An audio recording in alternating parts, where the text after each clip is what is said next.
विष्णू पोपट खांडवाले यांचं सोलर आपण सर्व्हिसिंग करणार आहोत। 500 लिटरचं हे सोलर आहे, जम्बो ट्यूब आहे आणि हे 300 लिटरचं आहे। तर दोन्ही सोलर आपण सर्व्हिसिंग करणार आहोत। चला बघूया पुढील प्रक्रिया कशी असते ते।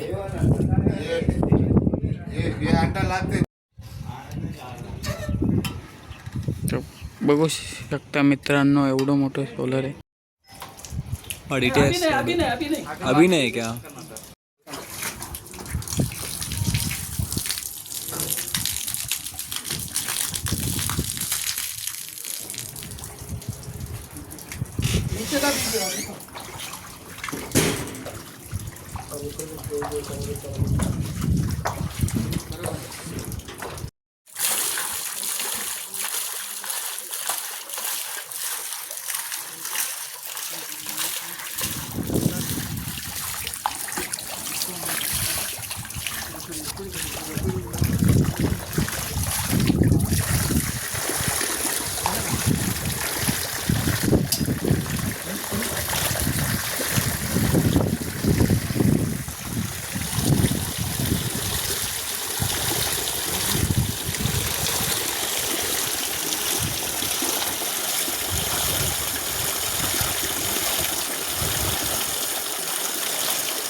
तर बघू शकताय मित्रांनो, विष्णू खांडवाले यांच्या आपण 500 लिटर सोलरच्या पूर्ण ट्यूबा खोललेल्या आहे। आपल्या कामामध्ये कुठल्याही प्रकारची काटकसर नाही आहे। शेवटची ट्यूब आहे, बघू शकता याच्यामध्ये या प्रमाणात घाण तयार झालेली आहे।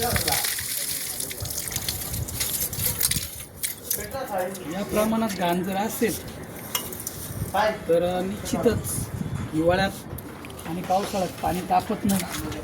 त्यासाठी आपलं सोलर साफ करणं गरजेचे असते। तुमच्या लक्षात येईलच, या प्रमाणात क्षार साचलेले, इतक्या प्रमाणात जर क्षार असतील तर निश्चितच सोलर पाणी तापवणार नाही।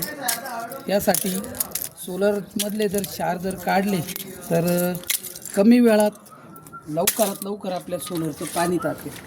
आणि दुसरी गोष्ट विशेष म्हणजे सांगावी वाटते तुम्हाला की ही जम्बो ट्यूब आहे।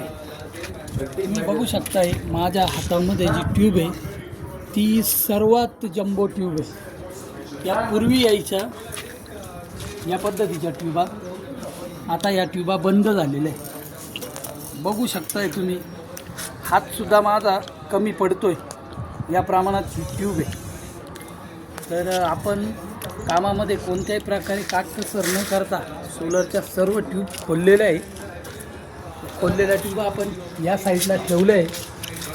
तर प्रॉपर अशी आपण सर्व्हिसिंग करून ट्यूबा लावणार आहोत।